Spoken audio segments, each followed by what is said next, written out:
사랑과 마음 상담센터에서 보내드리는 새벽 프로그램 이른 아침 햇살받기입니다.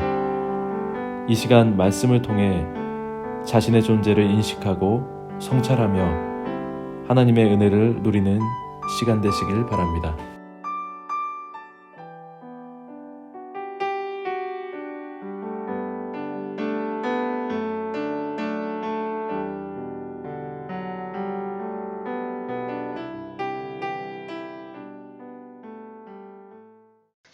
주님께서 십자가에 못 박혀 돌아가시고 이제 무덤에 안치되셨습니다. 왜 하나님은 하나님 자신을 이렇게 하셨을까요? 오늘은 이사야서 52장 13절로부터 53장 12절까지의 말씀을 통해서 여호와께서 그에게 상함을 받게 하시기를 원하사라는 주제로 얘기를 나눠보려고 합니다. 먼저 본문을 한번 보겠습니다. 52장인데요. 보라, 내 종이 형통하리니 받들어 높이 들려서 지극히 존귀하게 되리라. 전에는 그의 모양이 타인보다 상하였고 그의 모습이 사람들보다 상하였으므로 많은 사람이 그에 대하여 놀랐거니와 그가 나라들을 놀라게 할 것이며 왕들은 그로 말미암아 그들의 입을 봉하리니 이는 그들이 아직 그들에게 전파되지 아니한 것을 볼 것이요 아직 듣지 못한 것을 깨달을 것입니다. 어마어마한 이야기죠. 지금 십자가의 죽음 그리고 이제 내일 있을 부활에 대한 이야기를 하는 것이죠. 또 다른 본문을 좀 볼까요? 53장인데요. 우리가 전한 것을 누가 믿었느냐? 여호와의 팔이 누구에게 나타났느냐?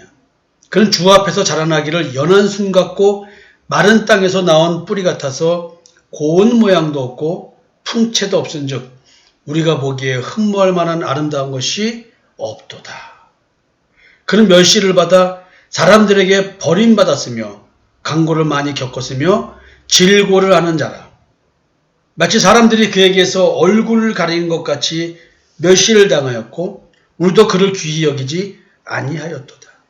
그는 실로 우리의 질고를 지고 우리의 슬픔을 당하였었거늘 우리는 생각하기를 그는 징벌을 받아 하나님께 맞으며 고난을 당한다 하였노라.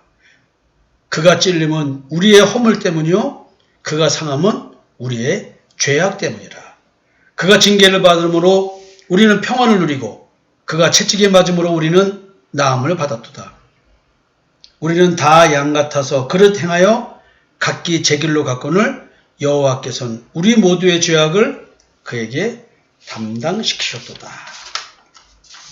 그가 곤욕을 당하여 괴로울 때에도 그의 입을 열지 아니하였으며 마치 도수장으로 끌려가는 어린 양과 털 깎는 자 앞에서 잠잠한 양같이 그의 입을 열지 아니하였도다.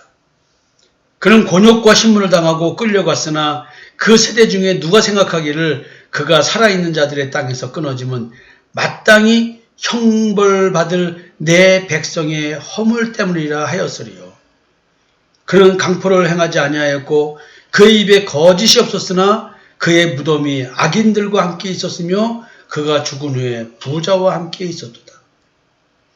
여호와께서 그에게 상함을 받게 하시기를 원하사 질고를 당하게 하셨은즉 그의 영혼을 속건제물로 드리기에 이르면 그가 씨를 보게 되며 그의 날은 길 것이요 또 그의 손으로 여호와께서 기뻐하시는 뜻을 성취하리로다. 그가 자기 영혼에 수고한 것을 보고 만족하게 여길 것이라. 나의 의로운 종이 자기 지식으로 많은 사람을 의롭게 하며 또 그들의 죄악을 친히 담당하리로다. 그러므로 내가 그에게 존귀한 자와 함께 몫을 받게 하며 강한 자와 함께 탈취한 것을 나누게 하리니 이는 그가 자기 영혼을 버려 사망에 이르게 하며 범죄자 중 하나로 헤아림을 받았음이니라. 그러나 그가 많은 사람의 죄를 담당하며 범죄자를 위하여 기도하였느니라. 십자가에 죽으신 예수님에 대한 이야기를 이렇게 하고 있습니다. 보라, 내 종이 형통하리니 밭으로 높이 들려서 지극히 존귀하게 되리라. 메시아의 순환과 부활에 대한 예언을 이렇게 하고 있습니다. 빌립보서 2장 6절부터 11절 보면요. 그는 근본 하나님의 본체이시나 하나님과 동등됨을 취할 것을 여기지 아니하시고 오히려 자기를 비워 종의 형체를 가지사 사람들과 같이 되셨고 사람의 모양으로 나타나사 자기를 낮추시고 죽기까지 복종하셨으니 곧 십자가에 죽으심이라. 이러므로 하나님이 그를 지극히 높여 모든 이름 위에 뛰어난 이름을 주사 하늘에 있는 자들과 땅에 있는 자들과 땅 안에 있는 자들로 모든 무릎을 예수의 이름에 꿇게 하시고 모든 입으로 예수 그리스도를 주라 시인하여 하나님 아버지께 영광을 돌리게 하셨느니라. 형통이 뭘까요? 받들어 높이 들려서 지극히 존귀하게 되는 것인데 이것이 바로 십자가의 죽음과 부활과 연관된 표현이라는 것입니다. 여러분, 이 땅에서 살다가 죽음을 맞이해서 죽었을 때에 내가 받들어 높이 들려서 지극히 존귀하게 되는 것은 나의 십자가의 죽음과 나의 거듭남에 있습니다. 예수 그리스도의 거듭나심, 부활, 그것이 내 사건이죠. 지금 이 얘기를 하는 것입니다. 이 얘기는 우리들의 나의 이야기인 것입니다. 형통한 자의 고난, 이것은 높이 들려서 지극히 존귀하게 된 자의 고난입니다. 전에는 그의 모양이 타인보다 상하였고 그의 모습이 사람들보다 상하였으므로 많은 사람이 그에 대하여 놀랐거니와. 이게 무슨 얘기입니까? 오늘 본문의 이 이야기 읽어드린 것처럼 그는 멸시를 받아 사람들에게 버림받았으며 강고를 많이 겪었으며 질고를 아는 자라. 마치 사람들이 그에게서 얼굴을 가린 것 같이 멸시를 당하고 우리도 그를 귀히 여기지 아니하였도다. 치욕을 당하시는 얘기를 하는 것이죠. 그는 실로 우리의 질고를 지고 우리의 슬픔을 당하였거늘 우리는 생각하기를 그는 징벌을 받아 하나님께 맞으며 고난을 당한다느라. 아니 지금 나 때문에 죽으신 거예요. 내가 죽은 거예요. 근데 지금 나를 위해서 나를 끌어안고 죽으시고 나를 끌어안고 부활하기 위해서 죽으신 예수를 갖고 하는 얘기가 뭐냐면 하나님께 무슨 잘못을 했길래 저런 일을 당하는가. 우리가 십자가의 죽음을 당할 때 현실적인 고난이 있을 수 있습니다. 남들이 볼 때 다 손가락질 할 수 있습니다. 신랑 잘 만났다고 하더니 사는 꼴이 왜 저렇게 됐어? 예수 잘 믿는다더니 신랑이 예수에 미쳤다며. 근데 현실은 쫄딱 망했어.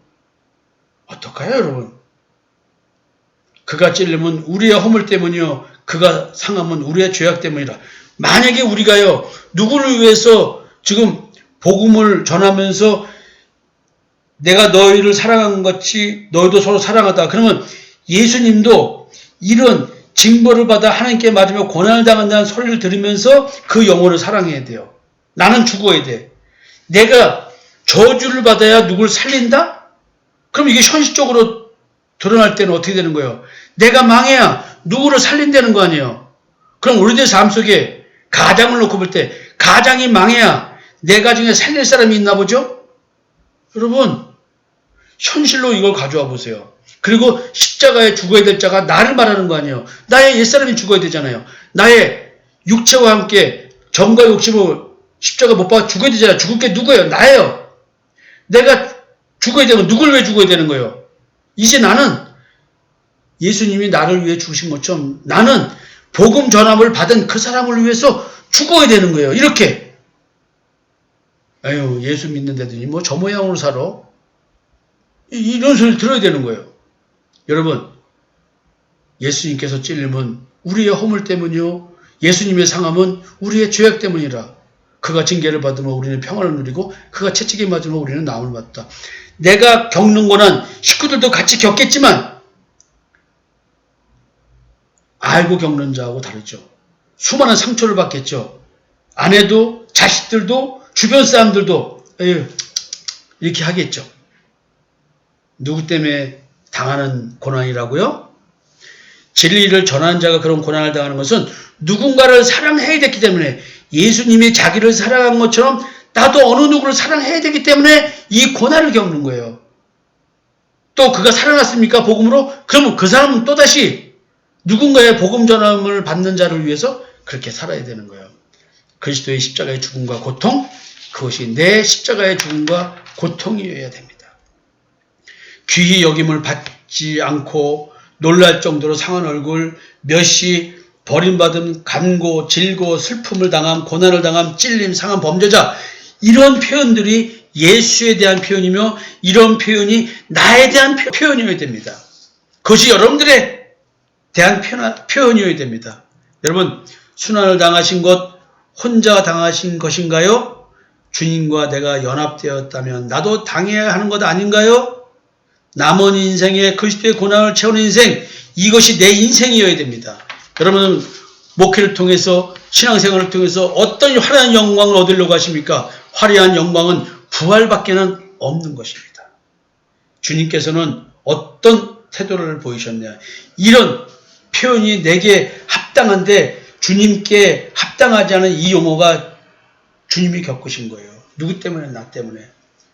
그가 곤욕을 당하여 괴로울 때도 그의 입을 열지 아니했으며 마치 도수장으로 끌려가는 어린 양과 털 깎는 자 앞에서 잠잠한 양같이 그의 입을 열지 아니었도다. 그는 곤욕과 신분을 당하고 끌려갔으나 그 세대 중에 누가 생각하기를 그가 살아있는 자들의 땅에서 끊어지면 마땅히 형벌받을 내 백성의 허물 때문이라 하였으리요. 아니, 지금 내가 겪는 고난, 뭐한 거, 네가 잘못해서 겪는 고난이지 내가 나를 위해서 겪는 고난이냐? 뭘 헛소리하고 자빠졌어? 이런 얘기입니다. 그는 강포를 행하지 아니하였고 그의 입에 거짓이 없었으나 그의 무덤에 악인들과 함께 있었으며 그가 죽은 후에 부자와 함께 있었도다. 여러분, 예수님은 어떠한 경우에도 반항하거나 거부하지 않고 모든 악한 상황을 그대로 받아들이십니다. 하나님이 주신 고난의 환경에 순응하며 순종하는 태도를 보여주셨습니다. 순종. 저 또한 주님처럼 하나님이 주신 인생에 순종해야 됩니다. 여러분들은 하나님이 주신 환경, 못난 남편, 그래서 내 인생이 고롭습니까? 원하는 대로 남편이 안 해주십니까? 그래서 마음속에 불평, 불만, 원망, 미움 그런 걸로 인해서 살고 싶지 않으십니까? 차마 그렇게 못하고 계십니까? 네.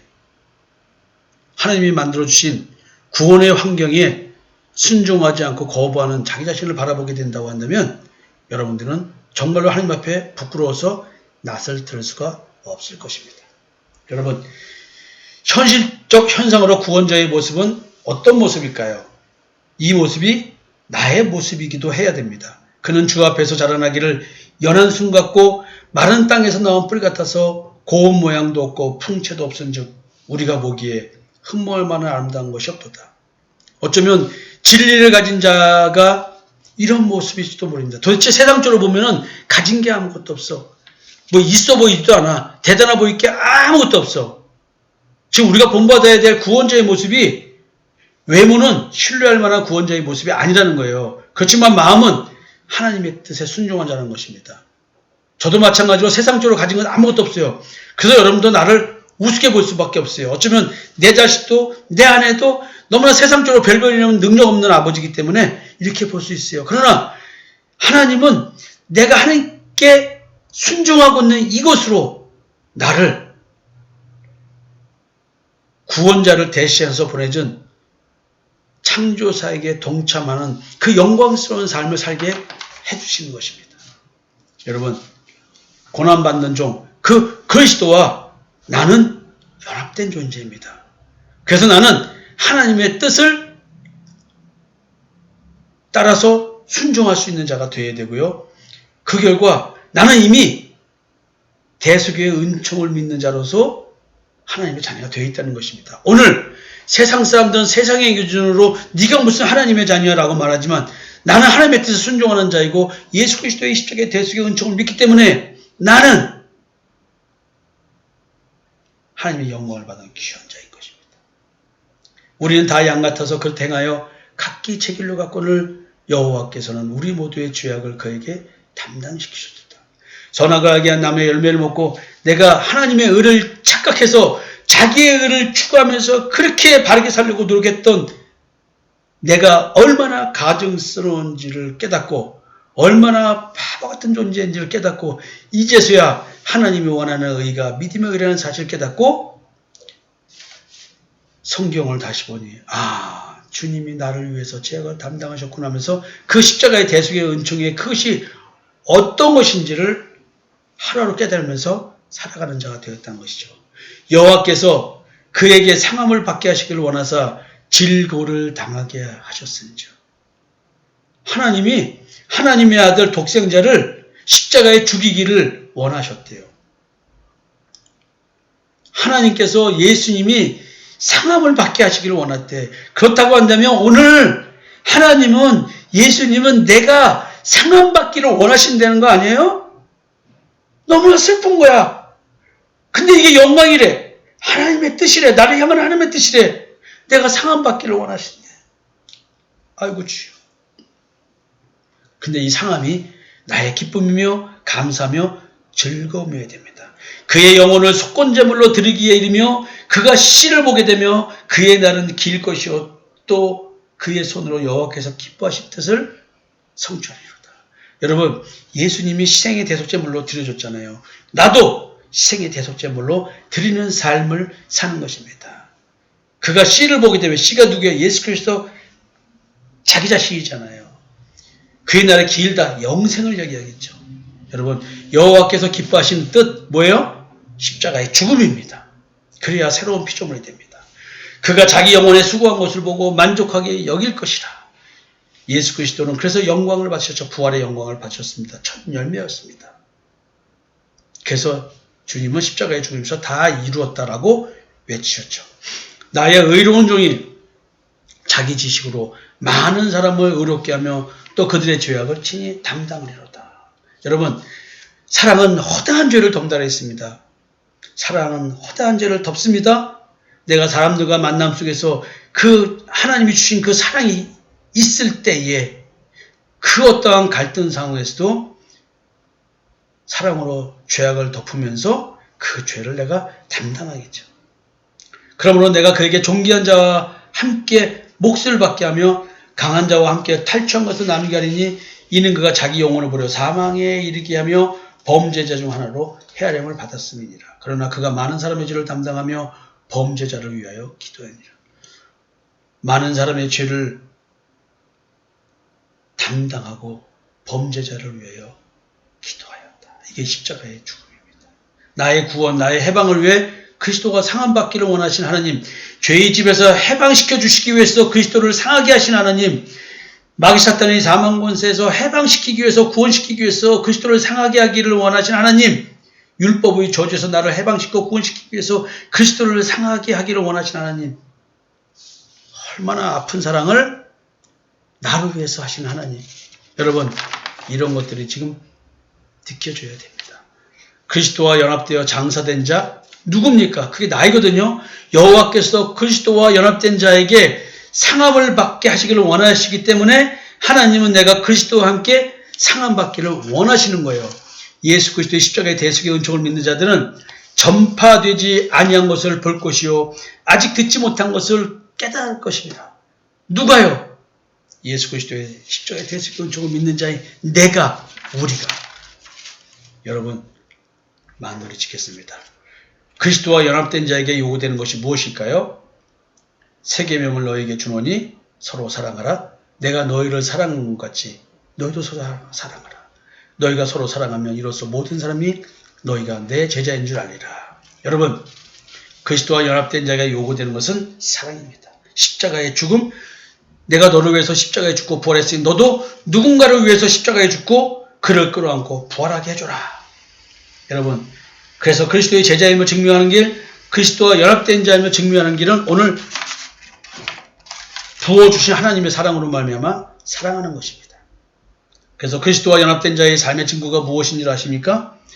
골로새서 1장 23절부터 29절의 말씀입니다. 만일 너희가 믿음에 거하고 터 위에 굳게 서서 너희 들은 바 복음의 소망에서 흔들리지 아니하면 그리하리라. 이 복음은 천하 만민에게 전파된 바요 나 바울은 이 복음의 일꾼이 되었노라. 나는 이제 너희를 위하여 받는 괴로움을 기뻐하고 그리스도의 남은 고난을 그의 몸된 교회를 위하여 내 육체에 채우노라. 내가 교회의 일꾼 된 것은 하나님이 너희를 위하여 내게 주신 직분을 따라 하나님의 말씀을 이루려 함이니라. 이 비밀은 만세와 만대로부터 감추어졌던 것인데 이제는 그의 성도들에게 나타났고 하나님이 그들로 하여금 이 비밀의 영광이 이방인 가운데 얼마나 풍성한지를 알게 하려 하십니다. 이 비밀은 너희 안에 계신 그리스도이시니 곧 영광의 소망이니라. 우리가 그를 전파하여 각 사람을 권하고 모든 지혜로 각 사람을 가르치면 각 사람을 그리스도 안에서 완전한 자로 세우려 함이니 이를 위하여 나도 내 속에서 능력으로 역사하시는 이의 역사를 따라 힘을 다하여 수고하노라. 여러분, 내일이면 이제 주님이 부활하시겠죠? 십자가의 증인으로서 살아가는 삶, 복음을 위해 고난을 자초하는 삶, 그리스도의 영광을 함께 누리는 삶. 어쩌면 지금 우리가 주님의 무덤 속에서 지금 부활을 꿈꾸고 계시는 그 주님의 마음처럼 우리는 이 땅에서 이미 새로운 피조물이 된 존재이기에 이 영광을 가지고 있는 자에게, 누리고 있는 자에게 이런 삶을 사는 것이 당연함 아닐까요? 내일 부활하신 주님께서 내 마음속에서 살아 숨쉬는 것, 그래서 우리는 내일 부활주일날 맞이하면서 새로운 피조물로서 새로운 삶을 살기 위한 결심을 해야 되지 않을까 생각합니다. 십자가의 증인으로 사는 삶, 복음을 위해 고난을 자초하는 삶, 그리스도의 영광을 함께 누리는 삶, 나를 희생제물로 드리는 삶, 한번 고민해 보십시오.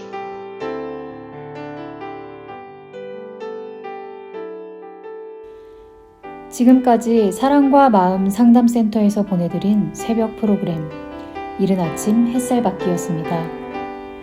오늘도 마음을 치료하시는 하나님의 사랑을 느끼며 믿음 안에서 마음의 쉼을 누리는 하루를 보내시길 바랍니다.